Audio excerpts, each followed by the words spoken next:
So good morning everyone. Today we are going to discuss the next theorem, that is Green's theorem. The statement says that if P and Q are two functions of x and y and their partial derivatives dou P by dou y and dou Q by dou x are continuous single valued functions over the closed region bounded by a curve C, then the line integration P into dx plus Q into dy can also be found by this formula: double integration over the region R, partial derivative of q with respect to x minus partial derivative of p with respect to y into dx dy. So this theorem gives us what you can say easy method of evaluating the line integration using the double integration.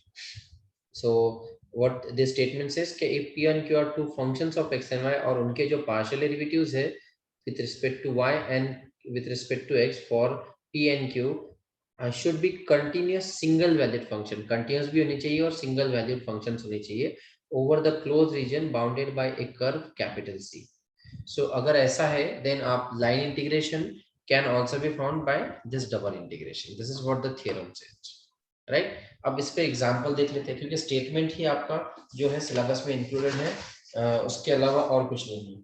So सबसे पहले तो example देख लेते हैं इस पे based. Example number 1, evaluate. Question मैं यहीं पे रखता हूँ, टाइम बच जाएगा हमारा. सॉल्यूशन बस हम लोग सॉल्व करेंगे इसको. Question is evaluate by Green's theorem.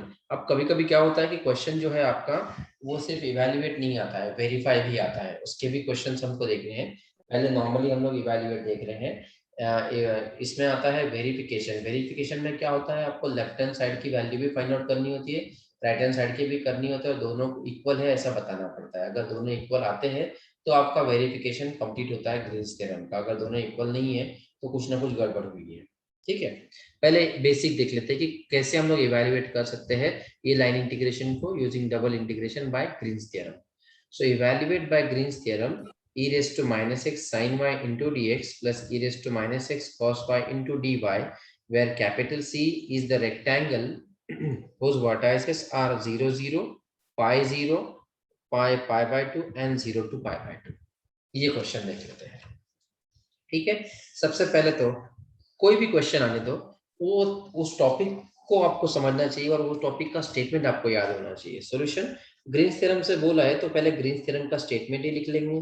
Bye Green's theorem, क्या है Green's theorem? Line integration p into dx plus q into dy over c is nothing but dou q by dou x minus dou p by dou y into dx dy over r.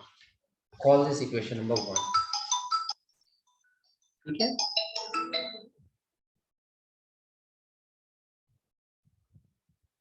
Alright. अब आते हैं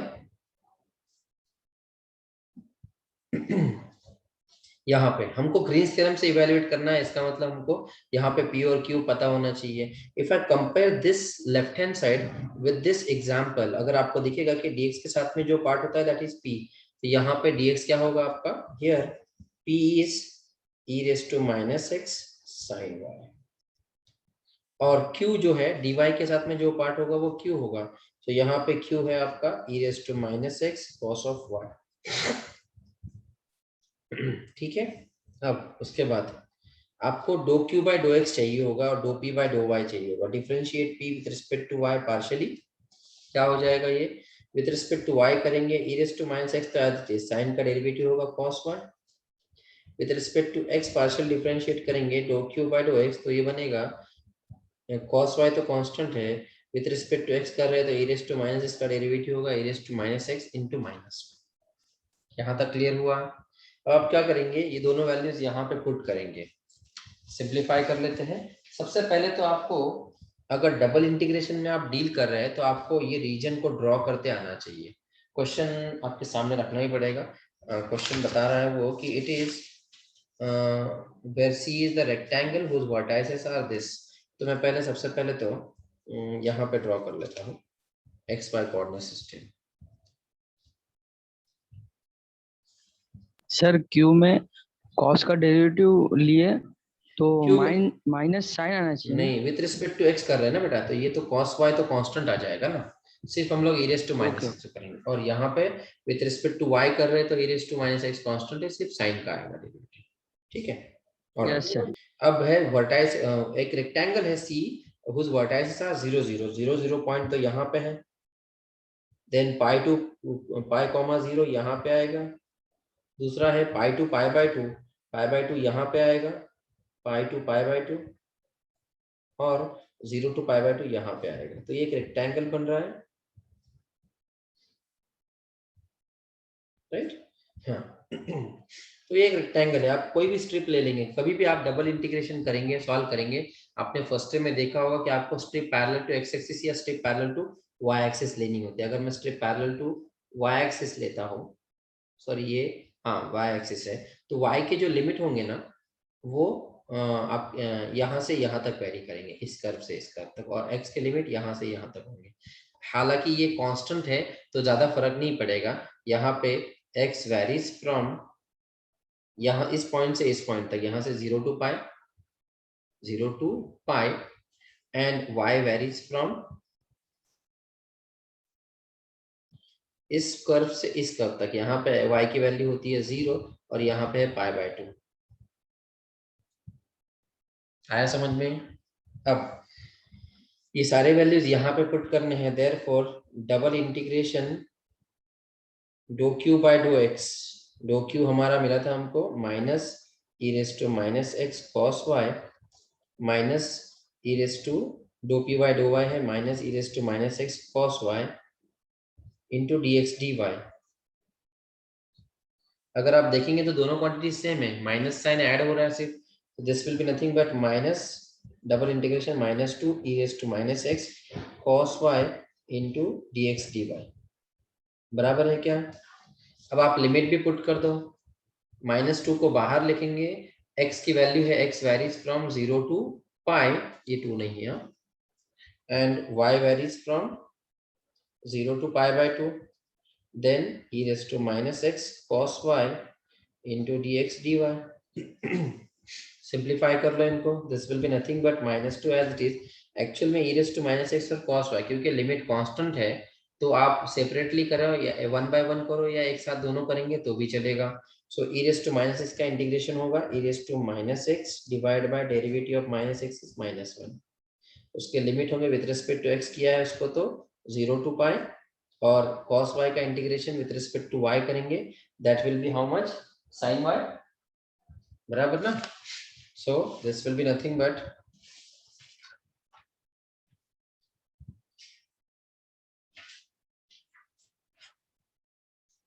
sin y from 0 to pi by 2। अगर आपको अलग अलग नहीं करना है, एक अलग अलग करना है, सेपरेटली करना है 1 बाय 1, तो पहले आप चाहिए तो विद रिस्पेक्ट टू y कर लो, y करेंगे तो sin y आएगा, फिर अपर लिमिट लोअर लिमिट पुट करेंगे, सिंप्लीफाई करेंगे, एक कांस्टेंट टर्म आएगी उसको बाहर ले लेंगे, फिर integration with respect to x करेंगे, तो भी कोई फर्क नहीं पड़ेगा आंसर में। सिंप्लीफाई कर लो, -2 एज इट इज, यहाँ पे होगा minus e raise to minus x from 0 to pi, और यहाँ पे होगा sin y from 0 to pi by 2। Upper limit lower limit put कर देंगे, अभी सिंप्लीफाई कर लो, -2 एज इट इज, यहाँ पे माइनस साइन जो है वो बहुत क्रूशियल है, अगर यहाँ पे मिस्टेक हो जाएगी तो आंसर आपका रॉन्ग आ सकता है, इसलिए मैंने माइनस साइन को बाहर रखा, upper limit e raise to minus pi minus sine e raise to 0, ये हुआ आपका पहला पार्ट, और दूसरा है sine pi by 2 minus sine 0, right? Simplify कर लो, दिस इज -2, यहाँ पे हो रहा है minus e raise to minus pi, और ये माइनस माइनस बन रहा है प्लस, ये होता है 1 तो ये हो जाएगा +1, और यहाँ पे है 1 माइनस 0। अब आप चाहिए तो माइनस साइन को बाहर ले लो, कैंसिल कर दो, ये माइनस साइन से आपका फाइनल आंसर होगा 2 e raise to minus pi minus 1, ये होगा आपका फाइनल आंसर। आया सबको समझ में? This is solving any example using Green's theorem, सिर्फ सॉल्यूशन हो गया ये ग्रीन्स थ्योरम से सॉल्व करने का, राइट? अभी तक आपको वेरिफिकेशन का क्वेश्चन नहीं दिया था, तो ये 1 पार्ट है, यानी आपने बस इतना सॉल्व किया है यहाँ से राइट हैंड साइड का। लेफ्ट हैंड साइड का नहीं किया है। अब एक क्वेश्चन ऐसा देखेंगे जिसमें वेरिफिकेशन आएगा, जिसमें लेफ्ट हैंड साइड भी सॉल्व करना है और राइट हैंड साइड भी करना है। आपको डबल इंटीग्रेशन का थोड़ा सा नॉलेज होना चाहिए, जो पहले आपने फर्स्ट ईयर में पढ़ा है उसका। स्टार्ट करें फिर नेक्स्ट एग्जांपल से। Take the next page. Yes, sir.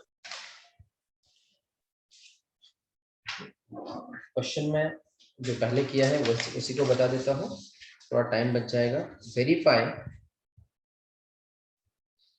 Verify Green's theorem in the plane for closed curve x square minus 5 into dx plus 2y square plus x into dy around the boundary of the region defined by y is equal to x square and y is equal to 4 by Green's theorem। तो यहाँ पे आपको सबसे पहले तो Green's theorem का statement पता होना चाहिए। By Green's theorem, this is equation number 1। Integration p into dx plus q into dy is nothing but double integration dou q by dou x minus dou p by dou y dx into dy। Call this equation number 1। आपको ये verify करना है, यानी left hand side भी find out करना है, right hand side भी करना है, और दोनों इक्वल है ये बताना है। जैसे कायले हैमिल्टन थ्योरम में किया था वेरिफिकेशन, वैसे टाइप का होगा। उसमें तो हमने कैरेक्टरिस्टिक इक्वेशन जो है वो सेटिस्फाई करती है ये बताया था। यहाँ पे हमको क्या करना है, दोनों साइड इक्वल है ये बताना है। ठीक है, वन बाय वन करेंगे। और आपको ये कर्व भी समझ में आनी चाहिए। y is equal to x square parabola होता है, y इज इक्वल टू 4 एक लाइन है। ठीक है, वन बाय वन करते हैं। सबसे पहले तो इसको डायग्रामेटिकली रिप्रेजेंट कर लेते हैं। y is equal to x square कैसी होगी, ये line y is equal to x square is this parabola, and y is equal to 4 ये लाइन होगी ये। ठीक है, अब यहाँ पे दो केसेस है, या तो defined by the region bounded by y is equal to x square and y is equal to 4। ये एक्चुअल में दोनों रीजन का भी हो सकता है, लेकिन हम इतना ही कर लेंगे और दोनों का इतने रीजन के लिए आंसर सेम बता देंगे, तो वही रीजन का ये भी आंसर सेम रहेगा, राइट। क्योंकि उन्होंने बोला है कि y is equal to x square, ये पूरा पैराबोला, और y इज इक्वल टू 4 ये लाइन है। तो ये दोनों का बताना है आपको। आपने हाफ भी बता दिया कि दोनों का इक्वल है, तो उसी का हाफ इधर भी है, क्योंकि ये पैराबोला जो है वो दो इक्वल पार्ट में डिवाइडेड है। ठीक है, अब आपको ये इंटरसेक्टिंग पॉइंट पता होने चाहिए। अगर मैं सिर्फ कॉन्सेंट्रेट कर रहा हूँ इस पे, इतने पोर्शन पे, तो यहाँ पे मुझे इसका इंटरसेक्टिंग पॉइंट चाहिए होगा। लेट अस से दिस इज ओ, ए और बी, ऐसा बोल सकते हैं आप। यहाँ पे ये लाइन है y इज इक्वल टू 4, ये है y is equal to x square. अब लाइन इंटीग्रेशन हमने टॉपिक पढ़ा है, जिसमें हम लोग क्या करते हैं, तीन कर्व के लाइन इंटीग्रेशन फाइंड आउट करते हैं। तो यहाँ पे ये कर्व एंटी क्लॉकवाइज जाएगा, जैसे C1 C2 and C3, right.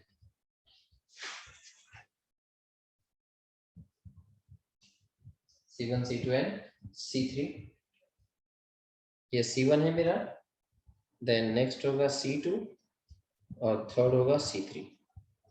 तो जब मैं लाइन इंटीग्रेशन इसका फाइंड आउट करूंगा, तो मुझे C1 का लाइन इंटीग्रेशन, एक C1 लिखा नहीं मैंने, हाँ, C1 फाइंड आउट करेंगे, फिर C2 फाइंड आउट करेंगे, फिर C3 करेंगे, तीनों को ऐड करेंगे, जो आएगा आंसर वही आंसर मुझे डबल इंटीग्रेशन से भी आना चाहिए। ठीक है, वन बाय वन देखते हैं। We have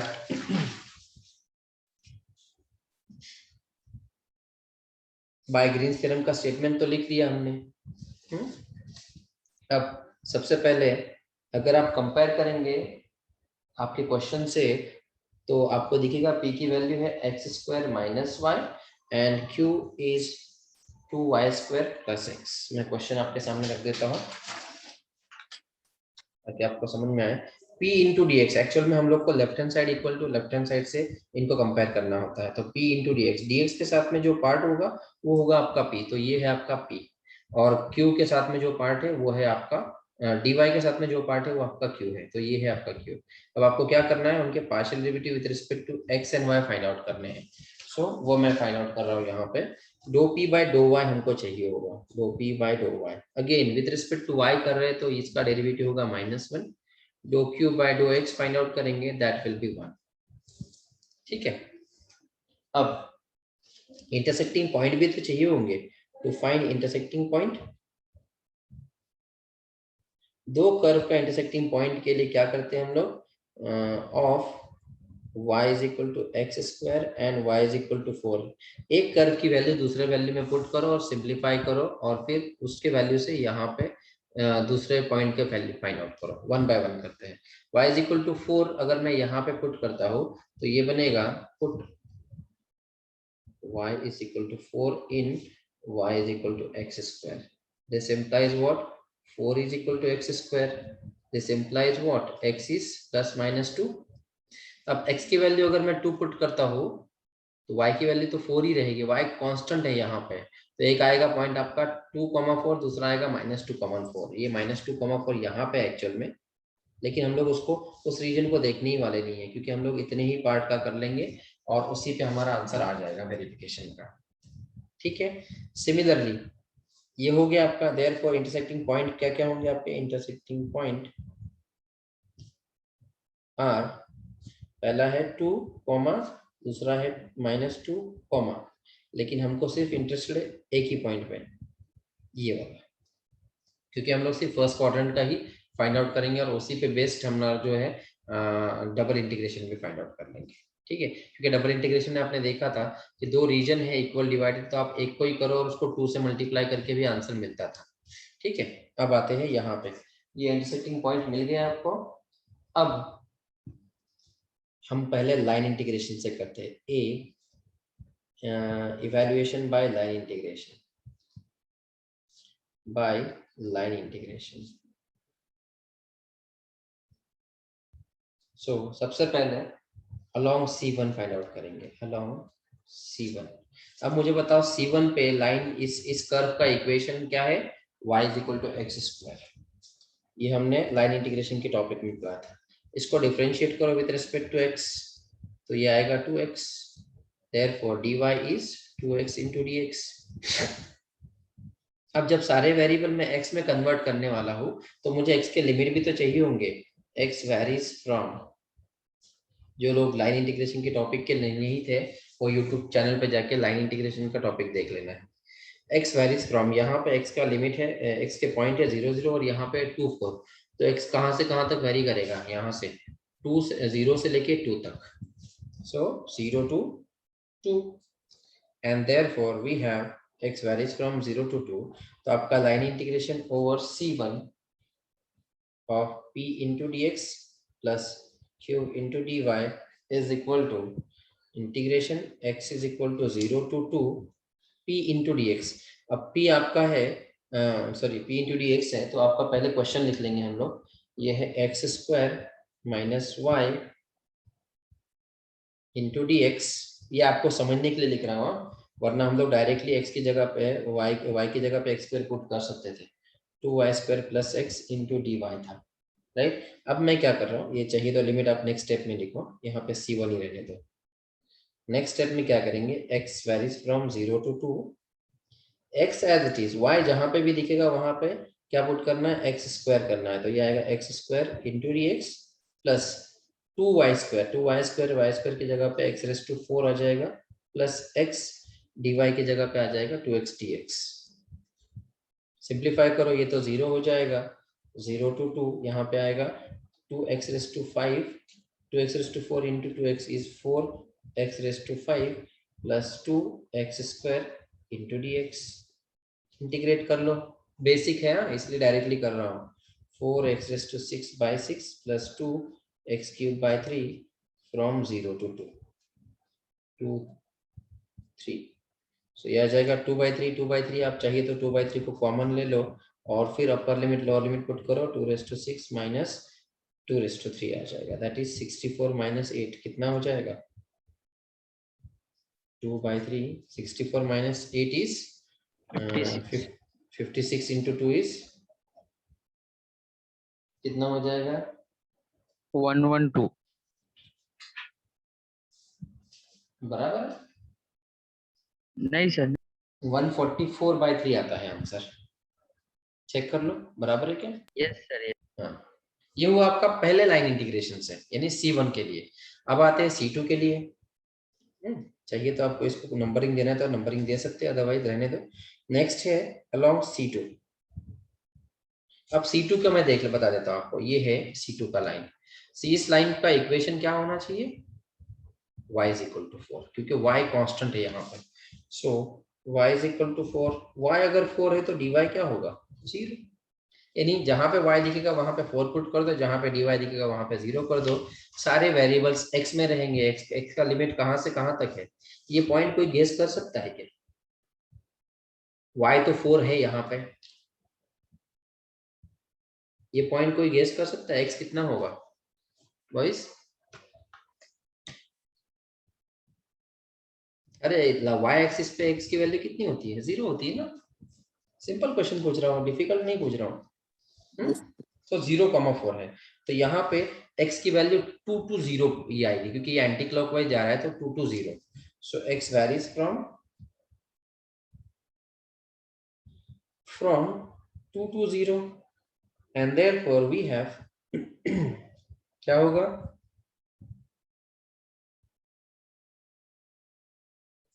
line integration over C2 p into dx plus q into dy is nothing but, ये दोबारा अब मैं लिखता नहीं हूँ, यहाँ पे मैं क्या करूंगा अभी, इसमें ही y जहां पे रहेगा वहां पे 4 पुट कर दूंगा, जहां पे dy रहेगा वहां पे 0 पुट कर दूंगा, तो ये सेकंड टर्म आपकी 0 होने वाली है।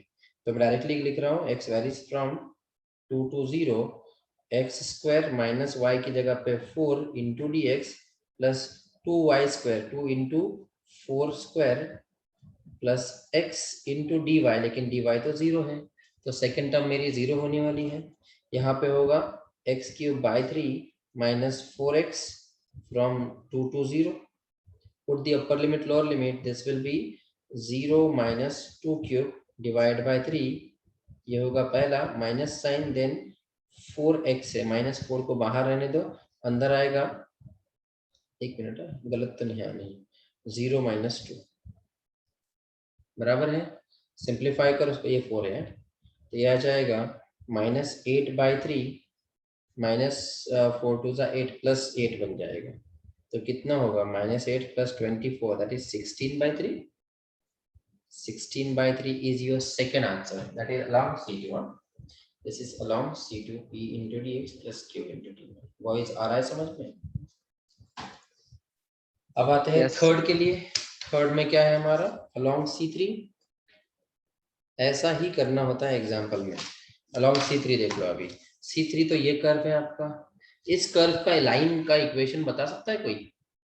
यहाँ पे एक वैल्यू हमेशा 0 है, और वो कौन सी है, x। y एक्सिस पे x 0 होता है ना, एंड देयरफॉर उस लाइन का इक्वेशन होगा x इज इक्वल टू 0, तो dx क्या होगा हमारा, dx भी 0 ही होगा। सारे वेरिएबल्स y में आ जाएंगे, y varies from 4 to 0, right? So we have y varies from 4 to 0, and therefore अब दोबारा से वही होगा, along C3 p into dx plus q into dy is nothing but line integration from y is equal to 0, sorry 4 to 0। अब देखो क्या है यहाँ पे, एक्स स्क्वायर माइनस वाई था, बराबर ना, क्वेश्चन क्या था C3 का, एक्स स्क्वायर माइनस वाई, लेकिन यहाँ पे x की वैल्यू 0 है, तो 0 minus y into d x भी 0 है, यानी पहली टर्म पूरी तरह 0 होने वाली है, प्लस 2y स्क्वायर माइनस और प्लस x था, लेकिन x की वैल्यू 0 है, इंटू dy हमारा एज इट इज रहेगा। सिंप्लीफाई करो, ये होगा 0, यहाँ पे होगा 2y स्क्वायर का इंटीग्रेशन होगा 2y³/3 from 4 to 0, this will B 2/3, 0 minus 4³ simplify करो, ये होगा कितना 64, -64 इंटू 2 कितना हो जाएगा, -128/3। अब आपने इंडिविजुअली C1 C2 और C3 का लाइन इंटीग्रेशन फाइंड आउट किया, अगर आपको टोटल C का फाइंड आउट करना है तो कैसे करेंगे, line integration over C p into dx plus q into dy is nothing but line integration C1 p dx plus q dy plus C2 p dx plus q dy plus C3 p dx plus q dy। Right, this will be nothing but C1. C1 क्या होगा आपका 144/3 था हमारा. C2 क्या होगा 16/3 और C3 आया था 128/3. डिनोमिनेटर तो सेम है 144 160 minus 128 32/3 is the answer for this equation number 2. लेकिन इतना जो फाइंड आउट किया है वो सिर्फ आपने फाइंड आउट किया है लाइन इंटीग्रेशन से. अब हमको ग्रीन्स थ्योरम से भी फाइंड आउट करना है और बताना है कि दोनों भी सेम है. आया समझ में? यहाँ तक लाइन इंटीग्रेशन का टॉपिक अगर नहीं पढ़ा है तो एक बार यूट्यूब चैनल पे जाके देख लेना. ठीक है. अब आते हैं नाउ ये बी सेक्शन है बाय ग्रीन्स थ्योरम.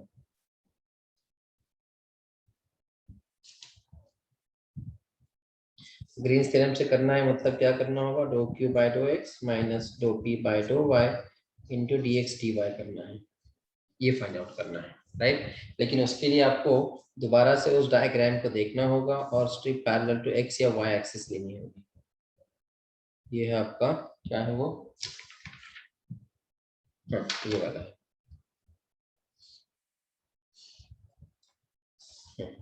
तो आप सिर्फ इतना ही कंसीडर कर रहे हो तो यहाँ पे either strip parallel to x axis लो या strip parallel to Y axis ले लो. ठीक है. सो वी हैव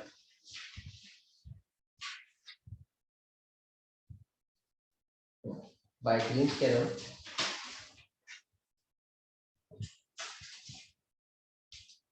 अगर मैं strip parallel to x axis लेता हूँ, आप वाई एक्सिस भी ले सकते हो, कोई फर्क नहीं पड़ेगा उससे. जिसको स्ट्रिप पैरेलल रहती है उसके लिमिट कर्व पे होते हैं, जिसको स्ट्रिप पैरेलल नहीं होती है वो उसके लिमिट जो है वो वैल्यूज पे होते हैं. यहाँ पे आपने इंटरसेक्टिंग पॉइंट फाइंड आउट किया था. ये 2,4 है, ये 0,4 है, ये है 0,0. ये कर्व है x इज इक्वल टू 0 और ये कर्व है y is equal to x square है, तो x की वैल्यू होगी √y. बराबर दिख रहा है ना सबको?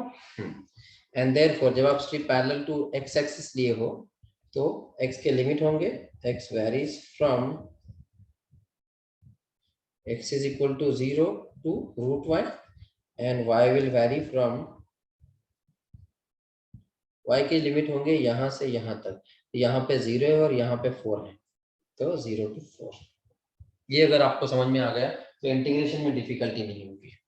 And therefore we have double integration dough q by dough x minus do p by do y into d x d y is nothing but integration y varies from 0 to 4, integration x varies from 0 to √y. Constant कभी भी बाहर रहेगा. अगर दोनों constant है तो कोई फर्क नहीं पड़ेगा जैसे प्रीवियस क्वेश्चन में था. लेकिन अगर कांस्टेंट एक वेरिएबल में और एक कांस्टेंट में तो पहले वेरिएबल को सॉल्व करना होता है. और फिर है do q by dough x. Dough q by dough x हमको मिला था कितना, एक minute, do q by dough x is 1 minus of -1 that is +1. तो ये बन जाएगा 1 माइनस ऑफ -1 इंटू डी, ये है x और फिर ये है dy. ठीक है. 1 माइनस 1 इज 2, 2 को बाहर ले लेंगे, integration 0 to 4 as it is, और यहाँ पे होगा dx integration 0 to √y dx into dy. Integrate कर लो. Integration of dx is what, x from 0 to √y into dy. Simplify कर लो. This will be nothing but 2 as it is, 0 to 4 as it is, √y minus 0 into dy. अब √y का integration क्या होगा, y raised to 1/2 है तो ये आएगा y raised to 1/2 plus 1 that is 3/2 divided by 3/2 from 0 to 4. ये हो जाएगा 2 और ये 3/2 ऊपर जाएगा तो बनेगा 2/3 और यहाँ पे होगा 4 raised to 3/2 minus 0. इसको सिंप्लीफाई कर लो, कितना हो जाएगा, ये होगा 4/3. यहाँ पे ये 2 raised to 3/2 थोड़ा कॉम्प्लिकेटेड लग रहा है आपको, तो आप ऐसा करो 2 स्क्वायर 4 होता है और उसका रेस्ट टू पावर है 3/2. तो ये 2 और ये 2 गेट कैंसल्ड. सिंप्लीफाई कर लो 4/3, ये हो रहा है 2 raised to 3 that is 8. 8 into 4 is 32/3. Call this equation number 3. अगर आप ऑब्जर्व करेंगे from 2 and 3, equation number 2 and equation number 3, तो आपको दिखेगा that Green's theorem is verified. Green's theorem is verified. आया सबको समझ में बॉयज? यस ठीक है, अगला एग्जांपल देखते हैं अभी। The next question is verify Green's theorem for f bar dot dr bar, where f bar is x square minus xy into I plus x square minus y square into j, and C is the closed curve bounded by x square is equal to 2y and x is equal to y. अब ये question समझना बहुत जरूरी है। सबसे पहले solution statement तो आपको हमेशा लिखना है। ग्रीन्स थ्योरम से वेरीफाई करना है तो by Green's theorem we have, by Green's theorem, the line integration p into dx plus q into dy is double integration dou q by dou x minus dou p by dou y into dx into dy, right. अब यहाँ पे f bar dot dr bar दिया है और f bar अलग दिया है, तो आपको थोड़ा कंफ्यूजन होगा कि सर इसमें तो dx और dy नहीं दिख रहे हैं। आपको f bar dot dr bar हमने यहाँ पे पहले प्रीवियस लेक्चर में बताया है। f bar dot dr bar is what? Here f bar dot dr bar is nothing but f1 into I, समझाने के लिए कर रहा हूँ, ये पहला टॉपिक हम लोग कर चुके हैं। f2 into j plus f3 into k, ये सॉल्यूशन का f3 into k सॉल्यूशन का पार्ट नहीं है। सॉल्यूशन का पार्ट डायरेक्टली आप f बार जो है ये होता है f बार और dr बार में ये p होगा और ये q होगा। ये दिख रहा है क्या आपको? नहीं, यहाँ पे ये p होगा और ये q होगा, मैं बस समझाने के लिए कर रहा हूँ। और dr बार होता है dx into I plus dy into j plus dz into k। क्या हो जाता है, ये आई डॉट जे के जो है वो हट जाते हैं और आपके पास रहता है f1 dx plus f2 dy plus f3 dz। अब क्योंकि इस क्वेश्चन में k नहीं है, k वाला पार्ट नहीं है, एक मिनट यहाँ पे, तो यहाँ पे 0 इंटू के है, इसलिए यहाँ पे dy यहाँ पे dz नहीं आता है। एंड देयरफॉर आपका बनेगा f बार डॉट dr बार, वो होगा ये पार्ट एक्स स्क्वायर, इसको dx से बस मल्टीप्लाई होगा और यहाँ पे dy से होगा। तो ये बन जाएगा x square minus x y into d x plus x square minus y square into d y, इतना ही रह जाएगा। ठीक है, अब आते हैं सॉल्यूशन पे। बाय ग्रीन्स थ्योरम आपने स्टेटमेंट तो लिख दिया है, डायग्राम ड्रॉ करना जरूरी है। क्या क्या बोला है उन्होंने? कर्व दो दिए हैं, वो कर्व पहले देख लेते हैं।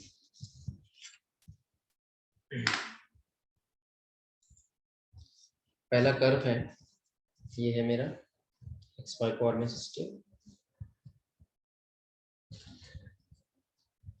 X is equal to y, it's a line passing through the origin making an angle 45, x is equal to y।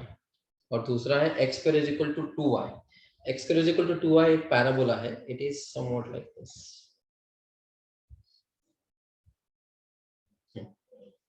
इस तरह से। ठीक है, this x square is equal to 2y। ठीक है, अब आते हैं सॉल्यूशन पे इसके। सबसे पहले बोला है कि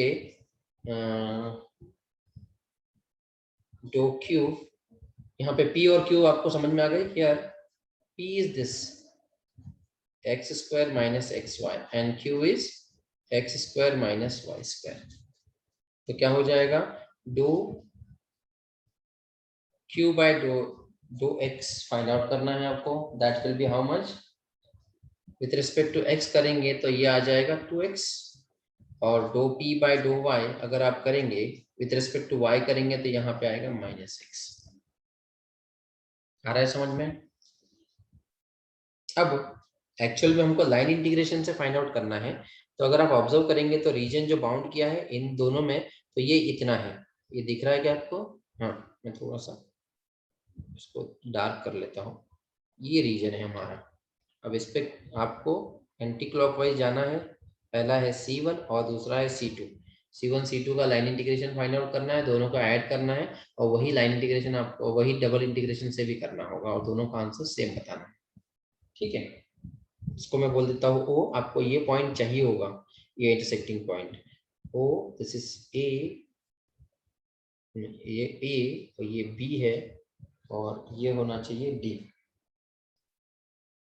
सी नहीं ले रहे क्योंकि सी कर्व पहले ही है, तो कंफ्यूजन ना हो इसलिए सी नहीं लिया है। ठीक है, अब the region of integration is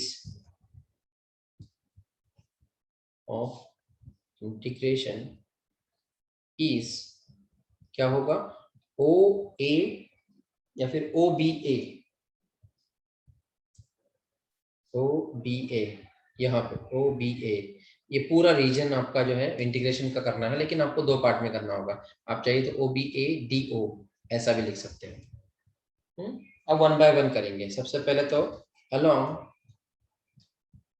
long क्या कर लेते हैं, ओ बी ए कर लेते हैं। लॉन्ग ओ बी ए कौन सा वाला, ओ बी ए, इतना पार्ट पे कर लेते हैं। That is along C one, that is along C one.